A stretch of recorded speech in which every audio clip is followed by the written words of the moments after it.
obstructing the electionary process. So to clear the air and the record, and I find it very disingenuous on the part of the Honorable Chairman to state that about me. Mr. Speaker, as I was talking about injustice, and I was talking about what I'm sick and tired of, and what the people of this country are sick and tired of, is the rhetoric, the narrative, what this government say they're doing and what they're not doing. Mr. Speaker, when the governor of the Bank of Philippines... I'm really sorry, Mr. Speaker, but he misunderstood me, Mr. Speaker. The reason why the other... No, I was misunderstood. It's okay. I was misunderstood. I wanted to say something, you guys could not allow me to talk. I was not trying to say... I was just told. I was not sure. Okay, it's okay, Honorable Member. Let's, in the interest of time, exigency of time. When the governor of the Bank of Philippines was asked the other day, how will his country deal with recession? The governor of the bank said, even though there is recession in the United States, and even though there is recession in the other countries in the world, but his country, through fiscal consolidation, will not be facing a recession. So, for all the excuses we want to make, why fuel prices are so high, we have to be reminded that this government has failed to subsidize on fuel. Even though we are in a country where we have over 70% of the people unemployed. We are in a country where jobs are really hard to come by. We're in a country where even to afford a square meal is impossible. But we want to blame everything happening to the people of this country on the global economy. If the government is responsible, if the government is prepared, then the government will be ready to step in the way to prevent the mishaps that are going on in the country. In education, the Honorable Member from Moyamba stated that government has done so much for education, and it's a flagship program. But how can you take people to tertiary education or institutions, but you cannot graduate them? Which means a lot of dropouts we're going to have a lot of dropouts in this country. Mr. Speaker, from my assessment, tertiary education is the most expensive education. And the previous government of the APC consistently subsidized on education, tertiary education, at 75%. So what could be more better? What could be more better than subsidizing tertiary education? We as members of parliament are getting those calls every day from our constituents that we are not allowed to take exams because we haven't paid our fees. So before now, primary and secondary education was affordable. And you're talking about a flagship program. You go to Tasso Island, Mr. Speaker, honorable members, for a whole classroom, they only have 5 benches for 35 students. And you want to talk about free quality education? How can you have free quality education when there is no bench in the classroom? How can you have free quality education when there is no roof over the head of the students? The students go to class and they come back so dirty. And you want to talk about water? This president talked about on page, talk about giving water, how they've done so much in giving water. On page 17, paragraph 76. Page 17, paragraph 76, the president said,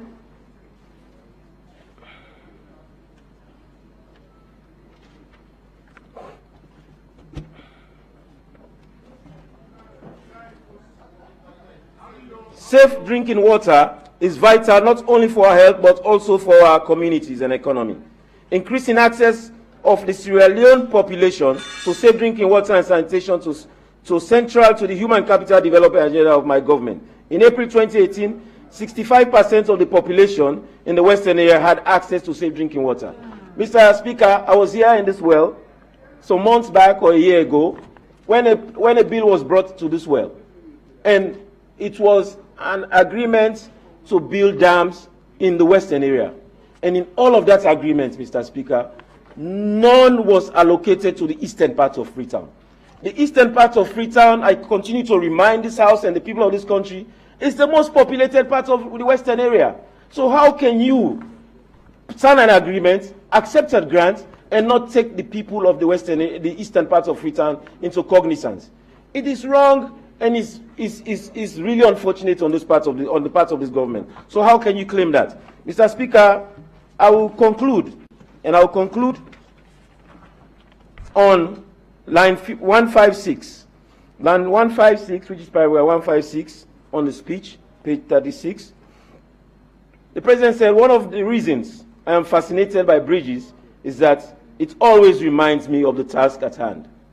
Every time I commission a bridge that my government has built to connect communities, towns, and cities, I'm reminded that the secret to a cohesive, resilient, and strong nation lies in our ability to reach across the spaces that appear. But I want to say this with all authority, that the biggest bridge that the President has failed to build in this country is the bridge that will divide the Sierra Leonean people that he has served. Yes, we passed a peace commission in this parliament, but that commission has not been put to use. Yes, we passed the bill.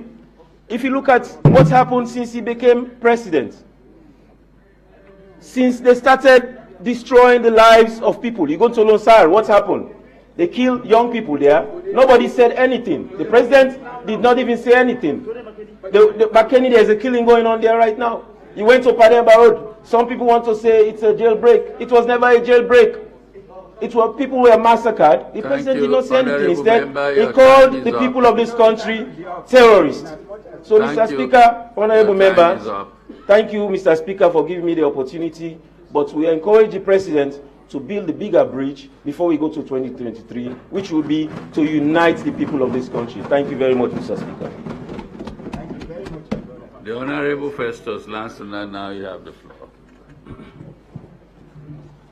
Mr. Speaker, honorable members, I bring you greetings from constituency 015, Lower Bambara Chief Don Kenny, my district. And thanks to the President for that wonderful speech delivered. I did not really want to go into the economy this time, but I've been forced to go into it. What I will do, I will just make some few corrections. As my learned brother from Freetown quoted the statistics.com. I just want to make few corrections. Pakaba, in the same statistics.com, 2000, we had negative inflation during the regime of Pakaba. If you check that out, it's around minus 0.9%. Then let's come to 2002. Just after the war, we were around 0.21%. Then the time we took over, 2017, we met inflation at 18.22%. I'm quoting the same statistic, the same source. Then inflation has been consistently dropping from 18.22%. It went down to 16.03%, 14.80%, 13.048%. And in 2021, it went as low as 11.35% from the same statistics we are talking about. But the good thing I want to tell you here is there are two ways to calculate inflation. That is what people do not know. And there are certain variables that can always help you to either bring the inflation down or upwards. For Sierra Leone, we are using more of the consumer price index. For the edification of the public, when we talk about consumer price index, we have something like a market basket. We have certain goods and services that are all pulled together. You consider the quantity and the prices of those goods and services. You divide by the previous year times 100. That will give you your inflationary rate for that period. But in other places, they use the GDP deflator. But we don't want to use the GDP deflator because it's like we are taking the entire goods and services in the country. That is just a tip. I don't want to go deep into that because you are not here for economics lectures. Yeah, but really, if you want to look at inflation, it's always good for you to compare in terms of your GDP. At the same time, you compare with other countries around whether ECOWAS or let's say within ECOWAS. We don't want to go far. But the other indicators that people have always been talking about all over these days was the exchange rate. We know that exchange rate has been depreciating over time, but when you compare the exchange rate relative to the GDP of our country, if you check that one, you check the exchange rate relative to the GDP, that tells you that for Sierra Leone, it's about 77.8%. That's the exchange rate relative to the GDP. If you compare that to Ghana, which is our bigger brother out there, their exchange rate relative to GDP is 21.25% of the GDP. Then the public debt also we are talking about. If you also consider the public debt with respect to those Sierra Leone and Ghana, our public debt relative to, because Ghana is just our neighbor. Yeah, they are our neighbor. We are within the same ECOWAS. Yeah, who do you want to? Because I have series of Guinea, Ghana, Nigeria, etc. 70% public debt relative to GDP for Sierra Leone. Then Ghana is 80% relative to GDP. Public debt relative to GDP. But I don't want to continue with defending whatever wrong things our brothers have been saying on that other side. I just want to look at the other indicators. One thing in debate, I know that because you know that the macroeconomic indicators, especially the one he read in his opening statement, he did not talk about the revenue mobilization. So I will just give you some highlights on the revenue mobilization, because when we came to power, the president told us that they are going to increase the revenue GDP rate from 11.5%, where we met in 2017, to 20% in 2023. That is where we are heading for. So how are we? 2017, it was 11%. I'm just giving you round figures. Now 2021, we are almost 16% of the GDP. Had it not been COVID, perhaps would have the trend at which we have been going had been 1 trillion. Consistently, every year we are increasing our revenue generation by 1 trillion. In 2017, the revenue collected by the then regime was about 3.3 trillion. When we came, 2018, we collected 4.1 trillion. 2019, 2020, 5.5. 2021 is 6.9. So consistently, we are increasing by 1 trillion as we go along. Okay. Now I will come to my committee, the Committee on Technical and Higher Education. Because one thing I know, for all of us here are supposed to be helping the president, as Honorable from Kwenadugu usually say. I don't know whether you are saying this in good faith. But if we are to help the president, then the select committees are supposed to do their assignment very well. That is why I have been doing my assignment very well together with my colleagues in the Technical and Higher Education Committee. And I will just give you some of the results. When the president came, we had manifesto pronouncement, commitments, right? One of the commitments was, he told us here in the house that he was going to allow the universities to lead themselves. So we all realized that by last year or so, he hands off the running of all the public universities. And now we have chancellors that are running the university. So if we are to grade him on that, I think it's 100%. So he has scored 100%. Another achievement, another manifesto commitment, he told us that he was going to increase revenue, if he was going to increase the welfare of the university, the lecturers and the academic staff and the administrative staff.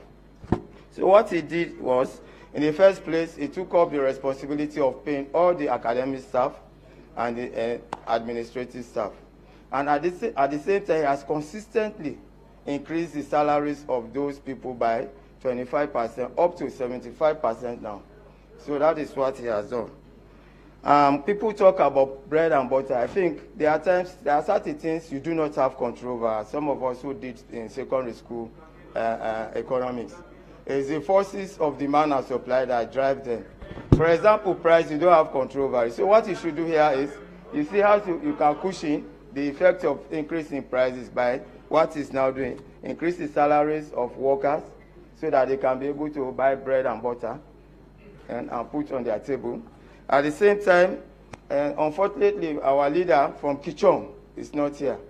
When he was chairman of Agriculture Committee, there are certain things, just as I was saying, you have to help the president to rule this nation. He came up with a very brilliant idea, which I'm sure all of us benefited from it, by supplying seeds, seed rice, and fertilizers to all MPs that are interested in farming. And let us assume all of us continued in that way. 2 years back, I cultivated 20 acres of inland valley swamp. I received supply from Kenima Agriculture District Office. At the same time, they gave me seed rice and fertilizer. And they even sent their extension officers to see how they can help our farmers. I'm sure all of us benefited the same across the aisle. So let us assume each of us had cultivated 20 bushels of rice, right? If you multiply that by approximately 30 per bushel, then you are sure of getting at least 600 bushels of rice. That one you can multiply within your constituency, and you see how that will the trickle out effect will be, right? But all of us just took the rice, the fertilizers. I don't know what people did with it. I don't want to go into that. Then the other manifesto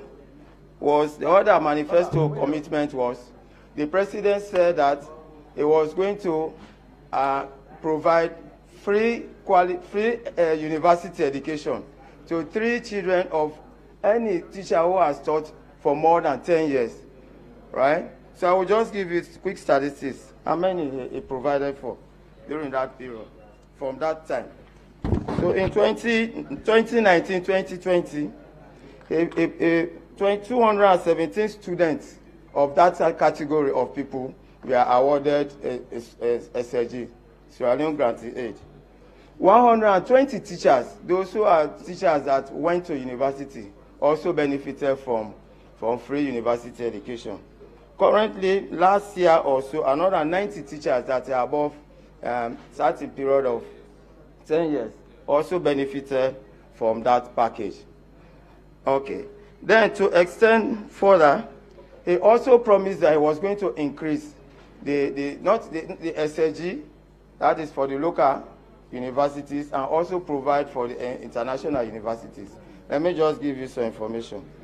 2019, 730 Sierra Leoneans benefited from international scholarship in 17 different countries. 2021, that number increased to 1,255 in more than 17 countries. Now let me come to this almighty grantee aid. Everybody now, for now, as far as this moment is concerned, I think those of us who are committee on technical and higher education in Parliament, for now, we are the best committee, because you all agree with me now that SLG interview is on. And people want SLG to be provided to everybody. And what usually the government does here, the government makes sure they distribute SLG by district, right? Proportionately by district. So everybody has the opportunity to benefit from SLG.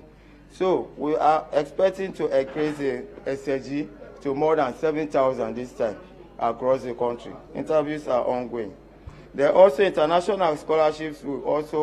About 408 people are expected to benefit this year international scholarship.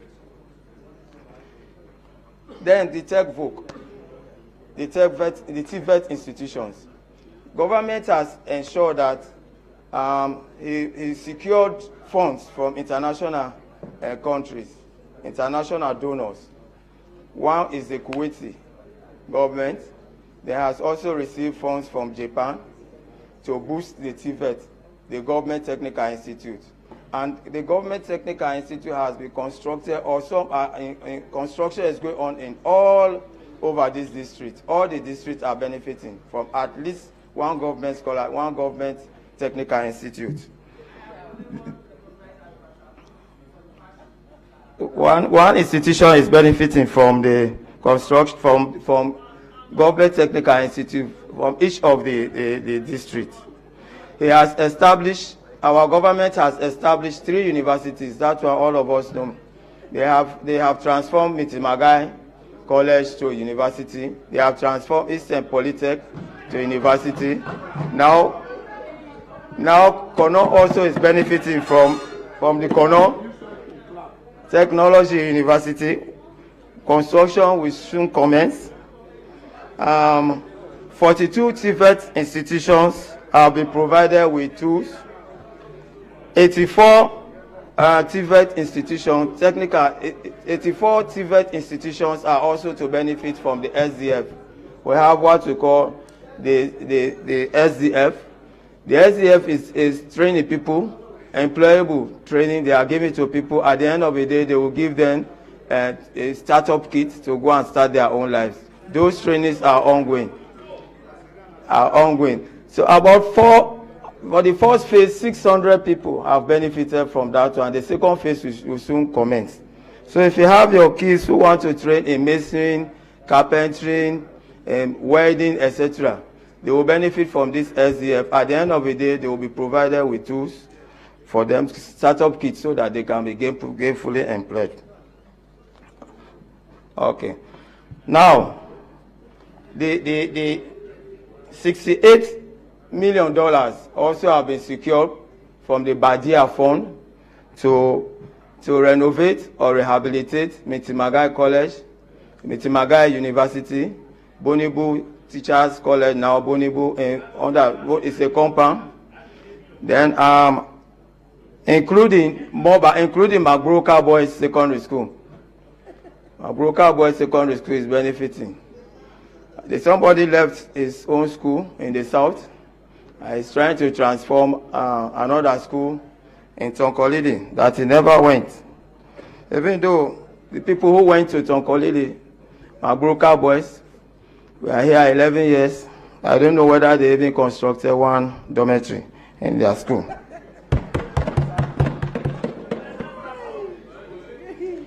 The government has also provided 44 projectors to University of Sierra Leone and Jala University, and 400 whiteboards have been provided to those 2 universities. For some of us who went to college those days, you agree with me that we did not even have the opportunity. Or for some of us who have been teaching in the university, it is only now we are getting the opportunity to write on whiteboards or to even use the projectors. Some of us have been using our personal projectors. Now, government has provided 44 projectors and 400 whiteboards. So why can't we just clap for this government?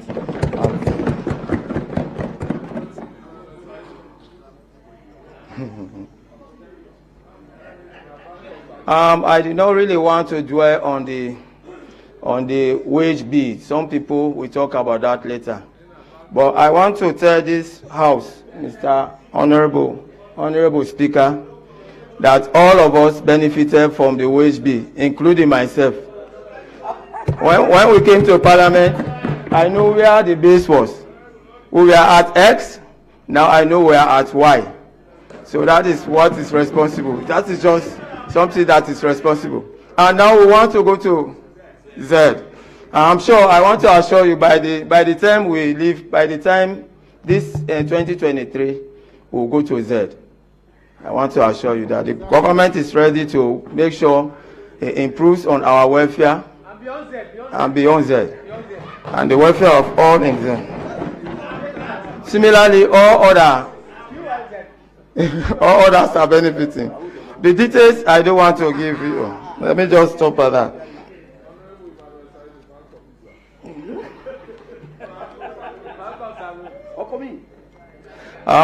Infrastructure. This infrastructure, especially the roads and infrastructure, I don't want to dwell because we have other people who talk on that. I just want to pay attention to my constituency. For us who are coming from Lower Bambara through to Kono, you realize that the government has already graded that road and has expanded the road. Now, Vehicles can apply from Mano Junction to Kono via Bumpe. And government is on the way trying to solicit funds so that that road will be tarred.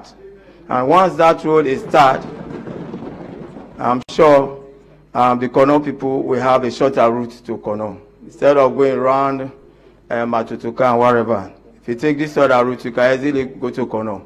And the synergy between the NDMC and the Sierra Diamonds will also be enhanced. So, what we need to do now is not only to thank this government, but we need to pray for the government so that government will get resources to see how it can improve on the welfare of everybody in this country.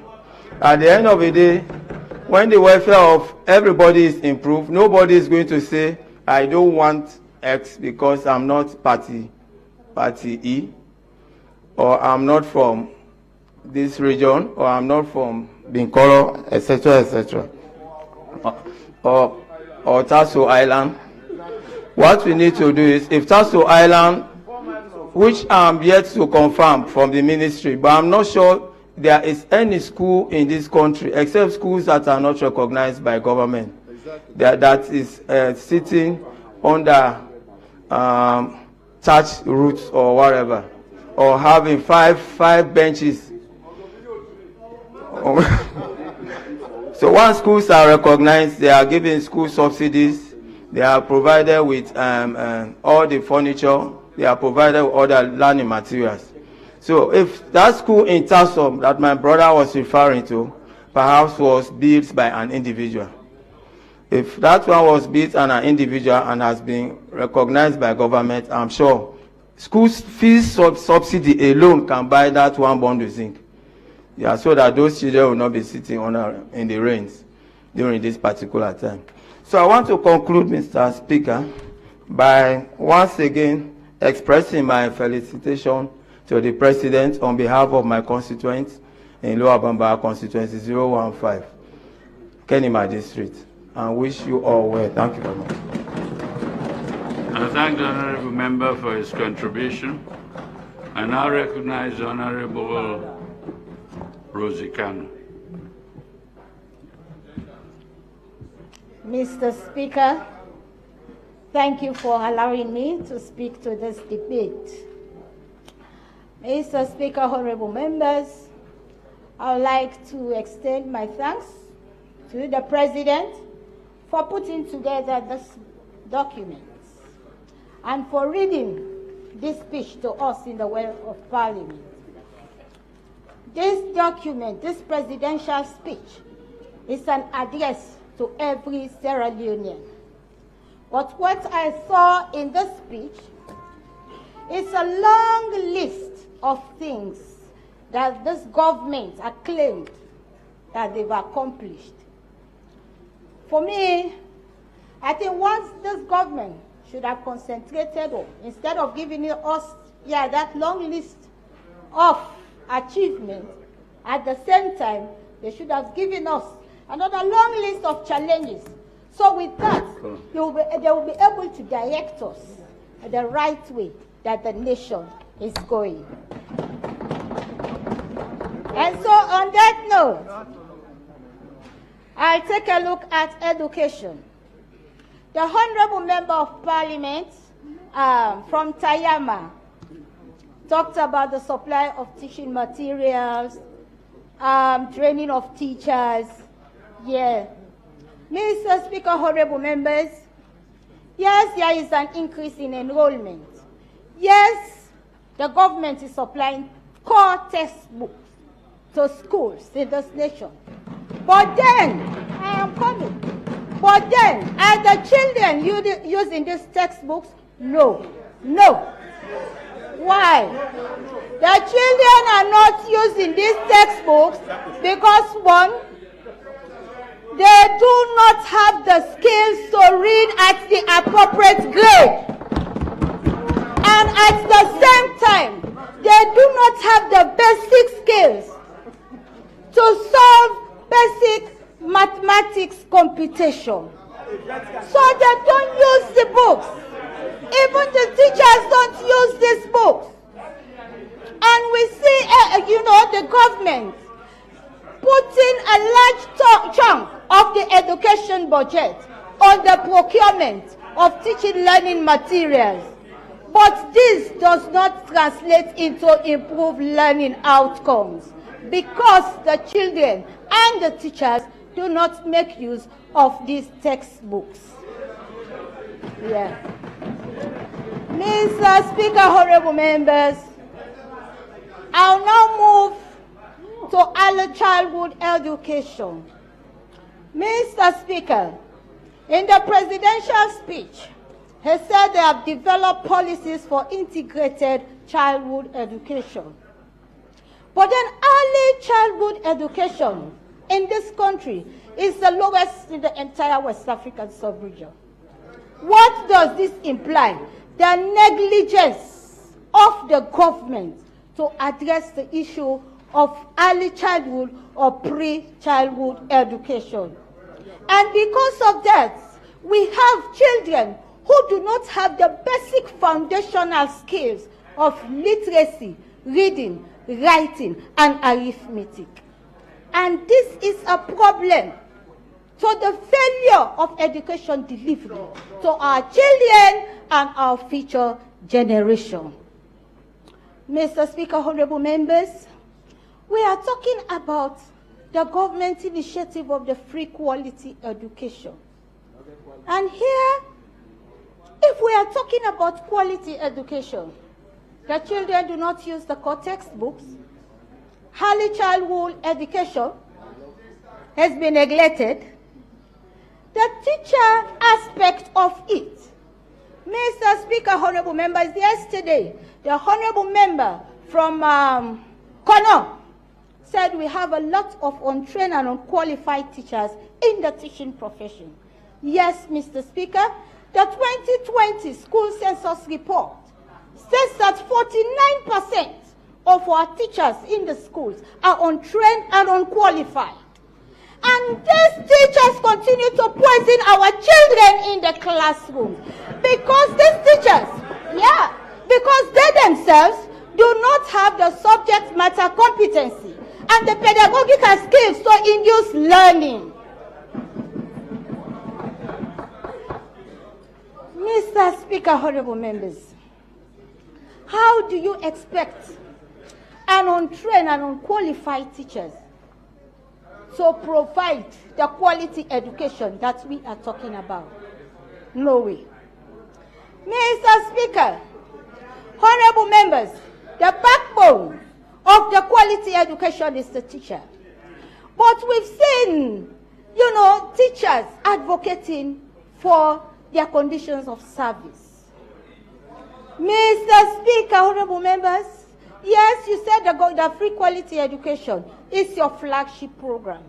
But then when you look at the spiraling effects, economic effects of this country, and then you also you look at the teachers' salaries and income, you will note that the teachers' salaries and income do not match with the current economic crisis in the nation.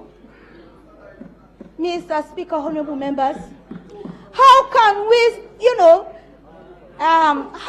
we pay somebody at the Ministry of Finance with a master's degree and 5 or 10 years teaching experience a sum of 30 million euros and above, and then we pay a teacher with the same qualification but was unfortunate to find him or herself in the classroom with a meager 2.5 million euros. But yet still, we expect these teachers to give their best. We want these teachers to be committed to teach our children. But the bottom line is, we don't want to address their conditions of service. I think it's time now for us to address the conditions of service for teachers. Otherwise, this will be a recipe for corruption in the teaching service. Mr. Speaker, honorable members, from education, I will move to the human rights. Mr. Speaker, when I read through the section on human rights, I got goosebumps. Mr. Speaker, honorable members, this country has degenerated in terms of human rights for the past 4 years. We have seen instances wherein actors that are supposed to protect the human rights of its citizens are violating it. We have seen the systematic spread of violence and violation of human rights of the citizenry of this nation. Mr. Speaker, honorable members, I will start with the McKinney massacre, the prison massacre, the Tombo massacre. And in all these incidents, the first gentleman of this nation could not make a statement. Mr. Speaker, honorable members, even recently, the teachers were advocating for their conditions of service across the country. They call themselves concerned teachers. And Mr. Speaker, honorable members, if you look at our Constitution, 15H, it talks about freedom of expression and of assembly. And so these teachers have the right to express or to advocate for their conditions of service. But what happened? We saw state actors, the police to be specific, arresting these teachers and putting them into prison cells. Mr. Speaker, honorable members, we have also seen an instance wherein the publicity secretary of the main opposition party, he was in the radio to encourage the membership of the opposition that we are surely going to take up State House, but through the ballot box. And, please, time don't know. So, and further to that, he also said, in order for us to get to State House in 2023 through the ballot box, we are going to devise strategies. And these strategies, he said, level 3 activated. And because of that, he was invited to the place and locked up in cells. Human rights violation. Mr. Speaker, honorable members, we have seen instances in this nation where a mentally retarded man was arrested, sent to the magistrate court, the judiciary, and instead of taking that mentally retarded man to the mental rehabilitation center, he was sent to prison. So the human rights violations, they continued unabated. And Mr. Speaker, honorable members, the institutions that we think should protect the human rights of the citizens are the same institutions that are violating the rights of peaceful citizens. Mr. Speaker, honorable members, we have seen instances where the police have subjected citizens into inhuman treatment. An instance, my councillor of Ward 401, was called upon by his constituents. There was an issue. Well, he came to address this issue. When the police came, he said, I am the councillor of this ward. They said they don't want to know. They arrested him, lynched him. They took him to an unknown destination. It's the police brutality against peaceful, citizens. It's so much. And so if we are talking about human rights, Mr. Speaker, the institutions that should provide our basic human rights have failed us. The civil societies who are supposedly to talk on behalf of the citizenry on the violations of human rights are silent. They've kept silent.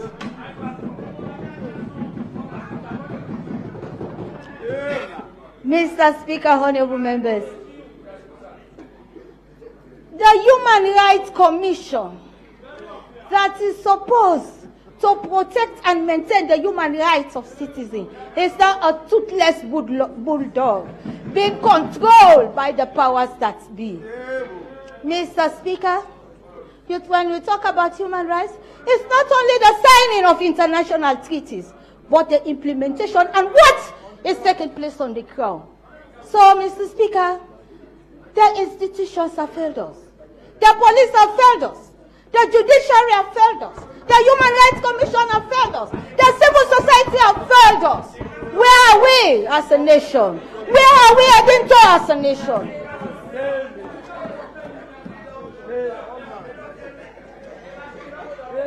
Mr. Speaker, honorable members, I now move on to transport. The transport sector. In 2021, in the presidential speech please, can you please pay attention and try to learn something? Yeah. And now I move to the transport sector. Mr. Speaker, in 2021, in the last presidential speech, the president said, commuters will soon have a large fleet of buses, including private sector operations, transit terminals, overhead bridges. I don't know because I haven't seen them. And even, the transportation issues and challenges in the city is just so enormous. When you take from Waterloo Estates up to PZ, and you take from Ogu Farm up to PZ, then you will see the suffering of the masses. Sometimes people have to spend up to about 50 to 60,000 just to come to the central business city. So we are still waiting for the buses that were promised to us by His Excellency the President. We are still waiting for the buses, and I hope by the end of the year we will get these buses so that it will ease the challenges of our citizens. Mr. Speaker, on that note, I will not sit down without, bringing to the attention of the Ministry of Youth. The government is talking about inclusion. But when you go to our constituencies, because I am a member of the opposition party, you won't include me in the implementation of your projects. Now there is a project, the Washka, being constructed in my constituency. Mr. Chairman, I was only curious because I have to perform my oversight function. And so when I heard that, a car center is being constructed at one pole in Harlem-town, I went there. But what I saw was just the excavation of foundation, and nothing else has been done with a signpost. And here in the document, I saw the president saying they have 26 additional car wash centers nationwide that they will provide. For me, it's just excavation and nothing has been done. And so I will use this platform to talk to the Ministry of Youth that please go back to my constituency at one pole to expedite the process of the car wash construction. Thank you. On that note, I rest my case. I thank the honorable member for her contribution to the debate. And I give the floor to the independent member from Kaila.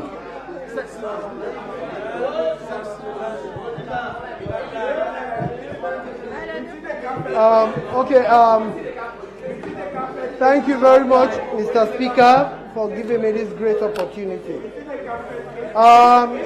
To start with, Mr. Speaker, honorable members, I'm still very much confused with regards whether some honorable members in this House actually truly understood the message in this document.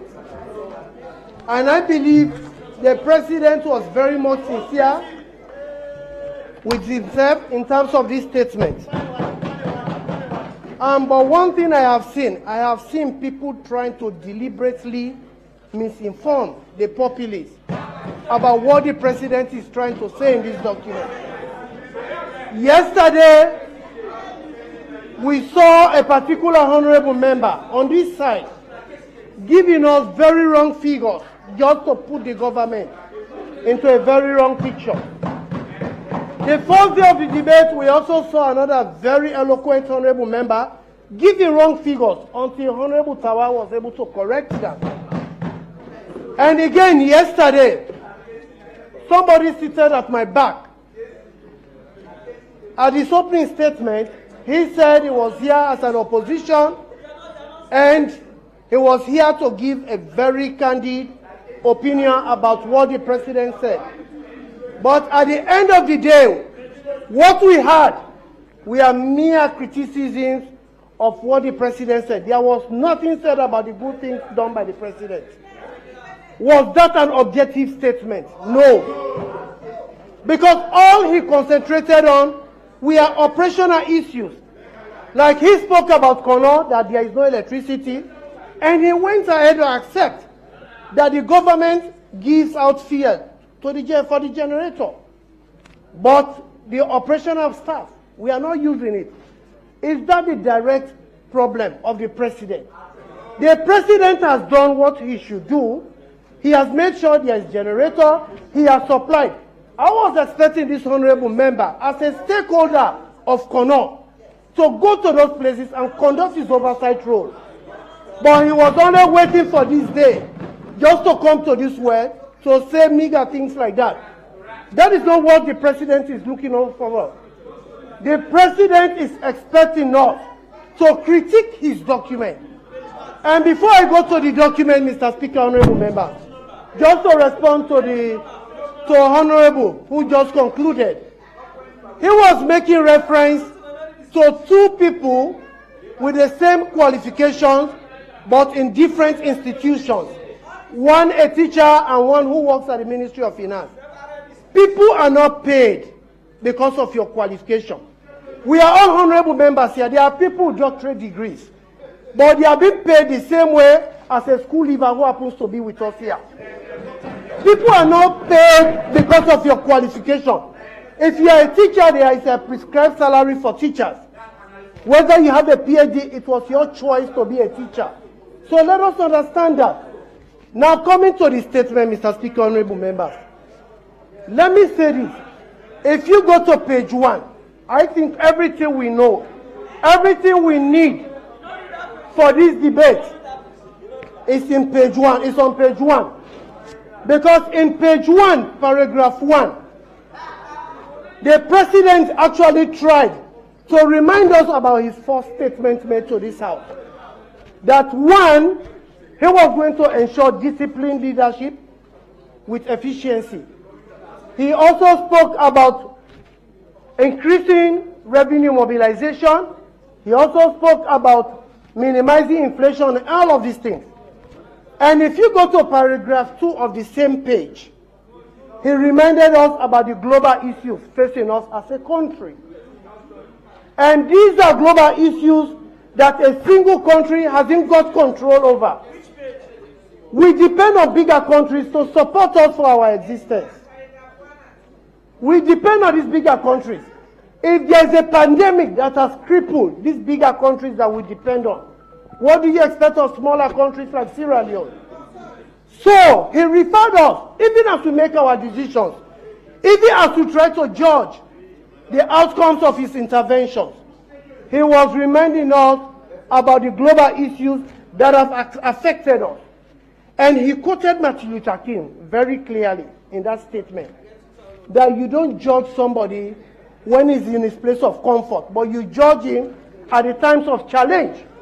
Even as we continue to evaluate his document, let us don't forget there is a global pandemic that has crippled the whole world. The very first time, a particular pandemic that has crippled the whole world. Let us don't lose sight of that. And paragraph 3 of the same page. Let me just analyze before I go to the facts.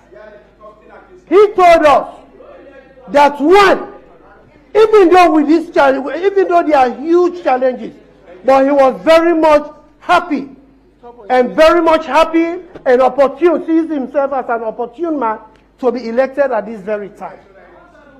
And finally, he told us that all of the successes made to this point were deliberate attempts by his government to achieve what we have achieved today as a country. Now moving to page 4. I'm speaking to the parliament. Now if you go to page 4, paragraph 16. If you go to page 4, paragraph 16, it was very much emphatic and very clear that the president got his motivation from the single fact that his mother was an illiterate, but yet he's been able to occupy the second highest seat in this country. He considered himself as the second man in this nation and gave the credence to us, the citizens. How many times have we got presidents who sees themselves as the second highest position and sees the citizens of this country occupying the highest seat? That shows him sincere. Now coming to the Human Development Index, the flagship project. I believe we have not been sincere with ourselves. And I believe if somebody is doing good, if somebody is doing well, we should be bold enough, irrespective of our various beliefs, to say you have done well in this area, you need improvement in this area. And the president has not said he has done everything he promised. His emotion. Now, if you look at what the president said about the flagship project, which is the free quality education project, he said he was going to make sure that every child who wishes to go to school gets access to education, which was never the case.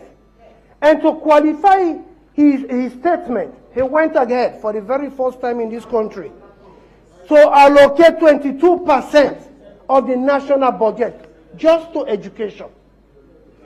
22% in the history of this country is the highest percentage given ever. And he did not only allocate, he disbursed the same 22%. Just to ensure that the project works. Now let me tell you how the 22% has been used so far. You realize in the past, parents used to cater for themselves to send their children to school. Parents had the burden to pay school fees for their children. President Bio said, no, this should not continue. Because if we allow the burden of payment to stay with the parents, our ambitions will not be achieved. So the president, as a responsible government, said, there we are going to take over the payment of fees for all children wishing to go to school, which he has done in the free quality education project. That notwithstanding, he realized again that if I pay and the children cannot take themselves to school because there are various distances between schools, he said, we cannot allow the parents to continue paying transportation. I'm going to create or provide transportation for the school-going children. And for the very first time in the history of this country, bus services is being given to students for free to go to and from schools. The very first time in the history of this country, Mr. Speaker, honorable members. And thirdly, structures were not sufficient. And even as it is, he has not said structures are sufficient. But he is making frantic efforts to make sure we increase the structures so that every child will have access to school and schools will be provided. If you go to Potloko now, there is a state-of-the-art school there launched by this government. If you go to Moyamba, there is also another one. And the government is still constructing more schools to cater for the increased enrollment in schools. It is happening. We need to be sincere with ourselves. We need to be very sincere. The more reason we have partners, no one can do it alone. The more reasons we always have partners. So whether it was Mercury that did it, it was on the request of the government or the participation of Mercury towards the government. And apart from that, we have realized, moving away from that, the government also went ahead to institute policy actions to support its aspirations, to support its motives. Now, if you look at the project of the First Lady, for the very first time, for me, I have seen a First Lady as active as our